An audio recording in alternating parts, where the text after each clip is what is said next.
reasons you might be hitting a plateau in your training. What's up everyone, Coach Tony from Bonvec Strength, and today one of my lifters was asking me why I thought she might be hitting a plateau in her bench press training. And it brought me right back to something that Dave Tate always says, Dave Tate, the founder of Elite FTS. If you're struggling with one of your lifts, it could usually be boiled down to one of three reasons. Number one is mental. You're having a hard time believing in your mind that you're capable of doing that weight, and what the mind believes, the body achieves. Number two is technical. You're gonna have a hard time setting personal records and lifting new weights if your technique sucks.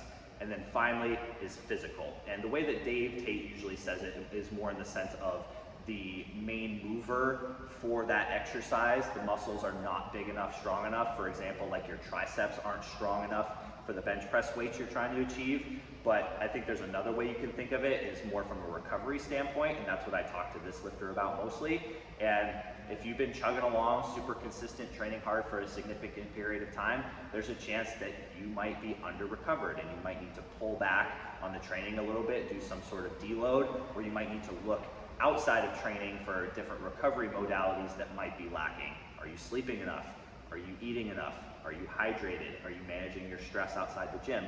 All those things kind of have implications in your recovery. So there are different ways to address each one. The mental side is probably the most challenging, but we've talked a lot on my YouTube channel and our social media about using different methods, such as picking a focus phrase that you can use, some phrase that you can say to yourself, a positive affirmation that can kind of help drown out the negative self-talk that might be associated with that weight that's giving you trouble. Because when we dig into it, what I find a lot of my lifters are doing is that when they're trying to do a weight that's very challenging for them, there's some sort of self-doubt and some negative self-talk that creeps in.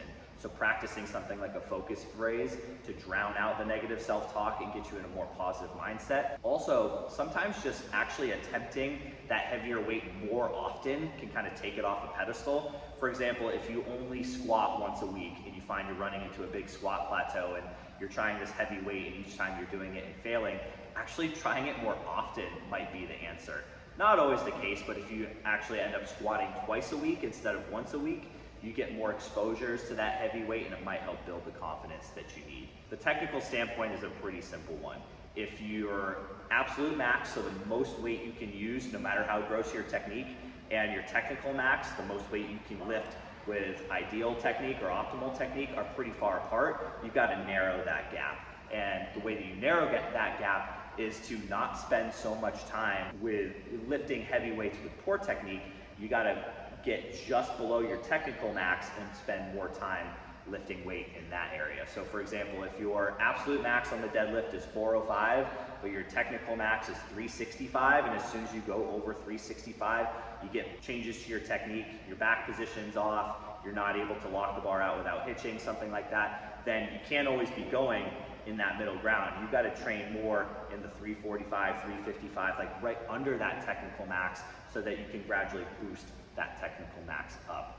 That could be a big hit to the ego, but our technical ability is our ceiling for how heavy we can lift, and your technique is a choice. It's up to you. So you've got to make the decision. I'm not going to train so heavy for a little while. I'm going to spend more time building up my technique, and I promise you that taking that one step back will allow you to take many steps forward. Then finally, the physical piece, we kind of touched on this a little bit, but ask yourself, what are the main movers in the exercise that I'm struggling with?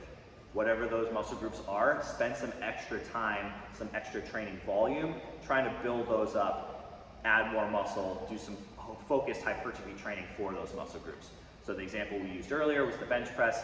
So spend some extra time building up your triceps. If all you're doing for upper body pressing stuff is bench press variations, try adding in more push-ups, try adding in dips, try adding in tricep pushdowns, exercises where the triceps are going to fail first, so that as you build up those muscle groups bigger and stronger, they're going to help you move the bench press and hopefully overcome that plateau. And then finally, like we talked about, maybe taking a deload if you need it. Sometimes pushing harder and harder and harder is not the answer. Sometimes you just need an easier bout of training in order to get your recovery where it needs to be. So if you're running into a plateau, remember, it's probably a combination of mental, technical, and physical. It's up to you as the lifter to figure out which of those three is the lowest hanging fruit, which one you should focus on the most to break out of that plateau.